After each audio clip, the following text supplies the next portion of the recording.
ایک سلطان یحییٰ نام کا بادشاہ گزرا ہے. عرب کے کچھ حصوں کا حکمران تھا تو اس کو بڑا شوق تھا لوگوں کو بانٹنے کا. دو قسم کے لوگ ہوتے ہیں نا, کچھ کو جمع کرنے کا شوق ہوتا ہے, کچھ کو شوق ہوتا ہے کوئی روٹی کھا لے. حضرت ابراہیم علیہ السلام بغیر مہمان کے کھانا, کچھ ایسے بھی ہوتے ہیں جن کے گھر بندہ چلا جائے تو پتیلی پہ ڈھکنا دے لیتے ہیں.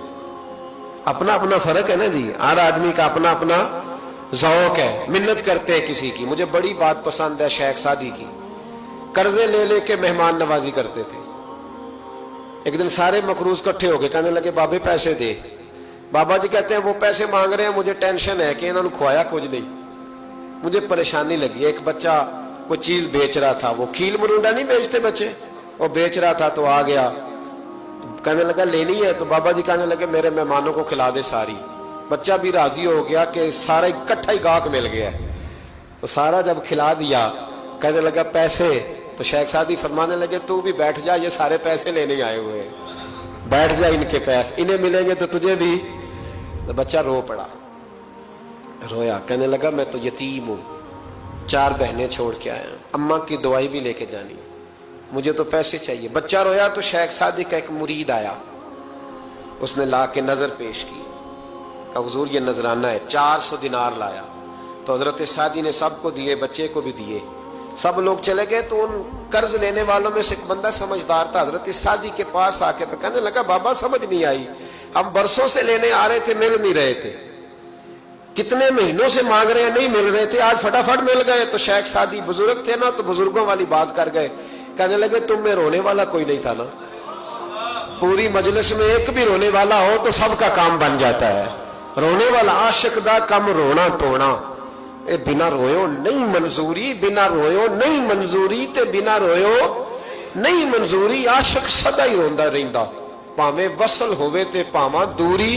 کا رونے والا ایک آ گیا ہے تو سب کا کام بن گیا ہے. تو کچھ لوگوں کو شوق ہوتا, بادشاہ کو سلطان یحییٰ عرب کے کچھ حصوں کا بادشاہ تھا, شوق بڑا تھا لوگوں کو کھلانے پلانے کا, بڑا شوقین تھا, بڑا بانٹتا تھا. اور کئی دفعہ معاذ اللہ اس پر فخر بھی کرتا تھا جو نہیں کرتا, تکبر سے بھی کہتا تھا بڑی جائیدادیں آؤ جس نے لینا ہے, تکبر بھی کرتا تھا معاذ اللہ جو نہیں کرنا چاہیے تھا. ایک دن جامع مسجد کے باہر کھڑے ہو کے نا بانٹنے لگا. کوئی فقیر آیا تو ایک مٹھی بھر کے اشرفیاں دے دی, کسی کو سونا دے دیا, کسی کو چاندی دے دی. ایک درویش بابا جی کونے میں بیٹھے ہوئے, اسی کسی دے کچھ بھی نہیں لگ دے, کوئی ضرورت نہیں, کونے میں بیٹھے. آپ یقین کریں, آپ تھوڑا سا رخ ادھر کریں, دنیا پیچھے پیچھے ہو جاتی ہے. اگر آپ پیچھے بھاگیں گے تو آگے دوڑ کے بھاگیں گے. یہ مزاج ہے قوم کا, کسی کا حال پوچھ لیں وہ بگڑ جاتا ہے, کہتا ہے مجھ سے کوئی کام ہوگا تبھی تو پوچھا ہے. اور آپ چپ کر جائیں, خاموش ہو جائیں, یہ بھی بڑی مصیبت ہے. کہ پیار کر لیں تو اس کا بھی نقصان دیکھنے میں آتا ہے. کہتے ہیں پتہ نہیں میرے اندر کیا لالچ ہے, کیا خوبی ہے جس وجہ سے مجھ سے اتنی محبت ہو رہی ہے. وہ بابا جی کونے میں توجہ ہی نہیں کی. جب توجہ نہ کی تو سلطان کی توجہ خود بخود ہو گئی.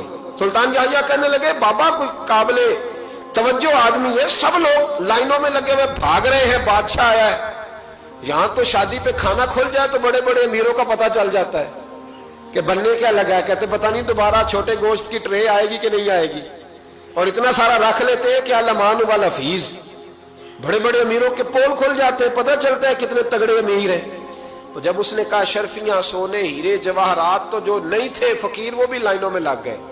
لیکن وہ فقیر پھٹے پرانے کپڑے, سانو تخت ہزارے دی لوڑ کیے, نالے کی لگے شہر بمبول دے نال, اسی اپنی بال کے سیکھنے, سانو کی لگے کسی اور دے نال. اور اقبال نے اس کی تشریح کی. اقبال کہنے لگے ہوا گو تند و تیز ہے لیکن چراغ اپنا جلا رہا ہے. ہوا گو تند و تیز ہے, تیز ہوا میں چراغ نہیں جلتے. ہوا گو تند و تیز ہے لیکن چراغ اپنا جلا رہا ہے. وہ مرد درویش حق نے جس کو عطا کیے ہیں انداز خسروانہ, فرماتے ہیں جسے اللہ نے بے نیازی دے دی, لالچ سے دور کر لیا, وہ کسی کی پرواہ, وہ اپنا چراغ جلاتا ہے. اپنی مٹی پہ چلنے کا سلیقہ سیکھو, سنگ مرمر پہ چلو گے تو پھسل جاؤ گے. وہ بابا بیٹھا ہے تو بادشاہ کہنے لگا اسے بھی بلاؤ. بابے کو بلایا, کہنے لگا تجھے کچھ نہیں چاہیے. بابا کہنے لگا چاہیے تو بڑا کچھ, پر تجھ سے نہیں چاہیے. کہا کس سے چاہیے؟ فرمایا اس سے چاہیے جو دے کے حساب نہیں پوچھتا, بغیر حساب دیتا ہے, اس سے چاہیے. کہنے لگا نہیں, دروازہ کھلا ہے, تو بھی لے لے. بابا کہنے لگا میں لے تو لوں پر تو دے کچھ نہیں نہ سکتا.